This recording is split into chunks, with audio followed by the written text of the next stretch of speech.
ہم ڈٹے ہوئے لوگ.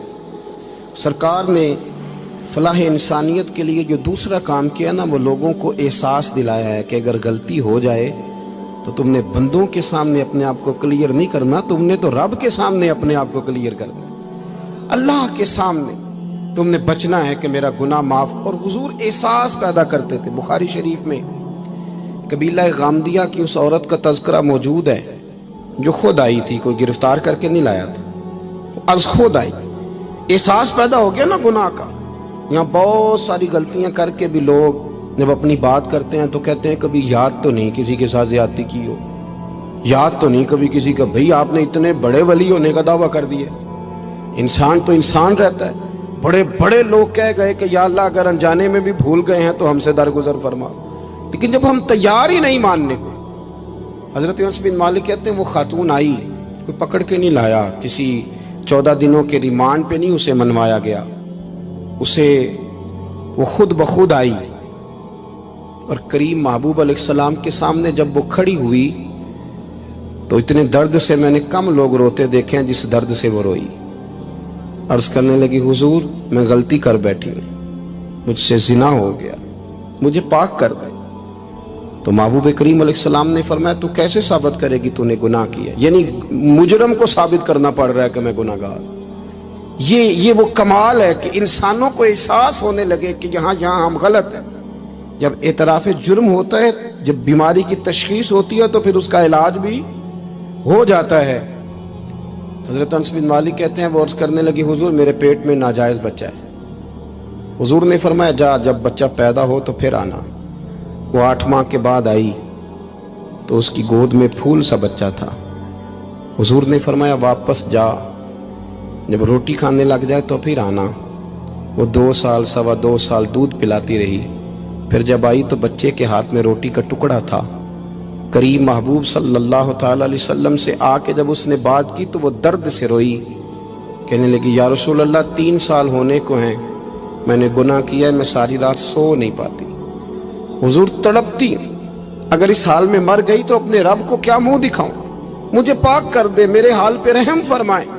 محبوب کریم صلی اللہ علیہ وسلم نے بچہ ایک صحابی کو دیا، فرمایا بچوں کی طرح پالنا، اور کہا اسے لے جاؤ، پتھر مار مار کے اسے سنسار کر دو. صحابہ کہتے ہیں اسے پتھر لگ رہے تھے اور حضور بے چینی کے ساتھ ٹہل رہے تھے.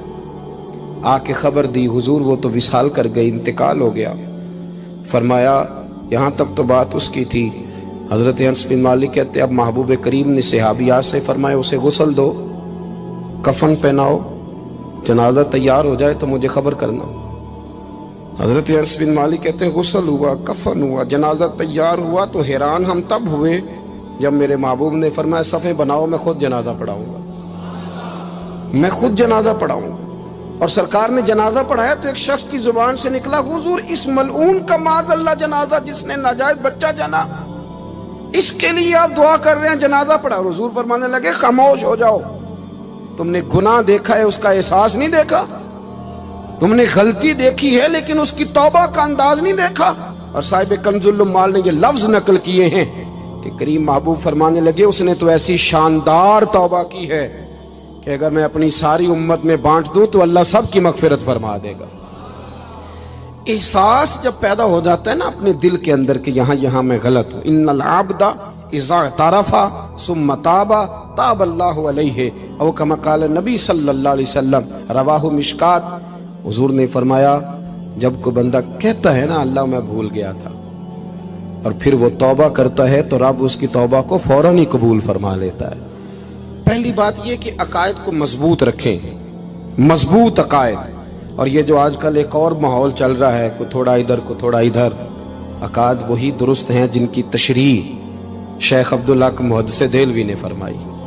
عقائد وہی درست ہیں جن کی بابت حضرت مجدد الفسانی لکھ گئے، اور ان سب کو اگر کھلا کر کے بیان کیا تو امام احمد رضا فاضل بریلوی نے بیان کیا. انہی بزرگوں کی باتوں کو کھول کر ہمارے سامنے رکھا. مضبوط عقائد کی زندگی گزاریں. اور دوسری بات اگر کبھی کوئی غلطی ہو جائے پھر اس کا احساس پیدا کریں، پھر اس سے توبہ کریں. تیسری بات جو فلاح انسانیت کے لیے بڑی ضروری ہے وہ یہ ہے کہ تھوڑا احساس پیدا کریں دوسروں کا. میری زندگی میری ذات سے شروع ہوتی ہے. میری ذات سے، میرے سے ہنس کے بولو، میری بات مانو، میرے پیچھے چلو، میرے آرام میں خلل نہ آئے، میری طبیعت کے بھئی آپ کی طبیعت کے مطابق چلیں تو پھر تو آپ بہت بڑے خود غرض ہوئے کہ آپ نے صرف اپنے لیے سوچا۔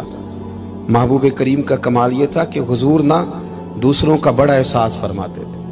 آپ بخاری مسلم کی وہ حدیث پڑھیں تو حیران ہو جائیں کہ سرکار فرماتے ہیں میں جب نماز کی نیت باندھتا ہوں تو میرا دل کرتا ہے میں لمبی نماز پڑھاؤں، جب میرا کسی کام کرنے کو دل کرے تو پھر میں ساری دنیا کچلنی پڑے تو میں کر جاتا ہوں، لیکن حضور فرمانے لگے کہ میرا دل کرتا ہے میں لمبی نماز پڑھاؤں، لیکن پھر میرا خیال آتا ہے کہ پیچھے بوڑھے بھی ہیں، بیمار بھی ہیں، بچے بھی ہیں۔